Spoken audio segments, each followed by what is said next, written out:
Hello, today I'm going to show you how to combine a summer portrait with a bokeh effect to transform dull looking backgrounds. So here we have our portrait, our first sparkle start file, and here we have a shot of some bokeh which we've supplied on the disc for you. So if we go back to our finished image, as you can see we've combined the two together to add that bit of sparkle in the background. So let's get started. I'm just going to close down our finish file, and if you highlight the sparkle start one file first, and we'll get going. So the first thing we're going to do is crop into our subject just to get rid of these distracting areas of green grass around the bottom of the frame. So let's go over to our crop tool, and I'm going to select use photo ratio from the drop down box, and then simply click and drag out to select your crop. So I'm just going to give a little bit more space around the top of our subject's head, and I'm just going to primarily get rid of these green areas around the bottom of the frame which are a little bit distracting. So something like that's fine, and hit the green tick to apply. So the next thing we're going to do is tidy up the imperfections in the model's skin and a few stray strands of hair. So what we're going to do is duplicate our background layer. So first we need to get our layers up. So if you go to Window and Layers, and that will bring up the Layers panel, and there's a couple of ways of duplicating the background layer. You can either click and drag it up to the new layer icon here, or you can use the keyboard shortcut which is Command and J on a Mac or Control and J on a PC. And by duplicating the layer we can work non-destructively. So I'm just going to double click background copy, and I'm going to rename it Tidy. So let's grab the spot healing brush tool, which is this one here, and you want to make sure that content aware is selected. So I'm going to zoom in to my subject using the Command and plus keys on my keyboard, or that's Control and plus keys if you're on a PC. And I'm just going to hold down the spacebar and click and drag to move around. So you simply just click and paint over the areas that you wish to remove. So I'm just going to quickly tidy up my subject using this tool, and then what we can do is we can use the clone stamp tool to get rid of any dark bags under the eyes. So if we go to our clone stamp tool over here, and we're going to make sure the opacity is set quite low, about 20%, and I'm just going to increase my brush size. So I can do that using the closed square bracket keys on my keyboard, and then simply hold down Alt, click to sample an area of skin you wish to clone, and simply paint underneath. And then we'll do the same on the other side.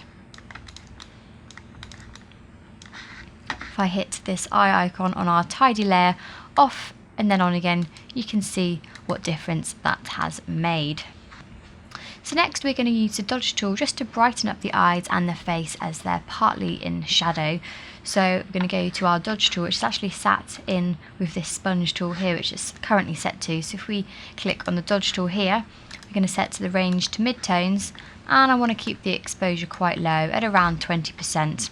I'll just make my brush a little bit smaller by using the open square bracket keys on my keyboard, and I'm simply just going to paint just to brighten the eyes a touch. You don't want to do it too much, otherwise it will look a little bit overdone. So I'm just going to zoom back out and just increase my brush size again using the closed square bracket keys, and then simply just paint just to brighten up the model's face. So next we're going to darken the backdrop, but to do this we're going to apply this adjustment to the whole image, and then we'll use a mask later on to selectively apply that just to the areas we want it to. So what we're going to do is go over to our adjustment layer icon here in the layers panel and select the levels adjustment layer. And what I'm going to do is use this mid-tone slider here and drag it to about 0.42, and as you can see this is slowly darkening our image, but we actually just want this to be applied to the backdrop here behind our subject. So I'll just close that, and as you can see this creates a mask. So what we're going to do is grab our brush tool, and as the mask is white we're going to select a black brush. So you can click this icon here to switch to a black brush, and just increase our brush size, and we want to make sure the opacity is set to 100%, which it is, and I'm simply just going to paint over our subject's face just to get rid of that levels adjustment layer here on her. And what I'm going to do then is just to reduce the opacity down to about 50%, and then just work along the edges just to blend it in so it's not too extreme. So something like that's fine. And as you can see, if I click this icon here on and off,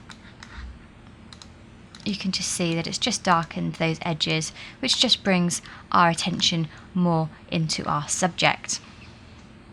So now we're going to add in our bokeh backdrop. So we need to go over to the Sparkle Start 2 file, and if we go up to Select All, and then if we go to Edit, Copy, click back onto the Sparkle Start 1 file, and then go to Edit and Paste.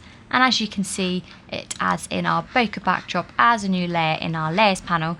What I want to do is just quickly drag this up and resize it to make sure it fits exactly on top of our portrait. And then what we're going to do is go to the blending mode drop down box, and I'm going to select overlay, and as you can see, that's already started to reveal quite a nice sparkle bokeh effect, but it's not quite finished. As you can see, it's covering up the whole of the image, and we want this effect to only be applied to the backdrop, a bit like the levels adjustment layer we created earlier. So what I'm going to do is just hover my mouse between the layer 1, which is our bokeh layer, and the levels layer, hold down Alt, and as you can see, this little icon appears if you hold down Alt. And what that does is if you click it, it clips that layer to this adjustment here. So as you can see, the white areas on the mask where we wanted to apply our levels adjustment layer earlier, the darker areas is where we've clipped the bokeh backdrop to those areas as well. So it's only applied to the backdrop where we want it, and it's not over our model's face.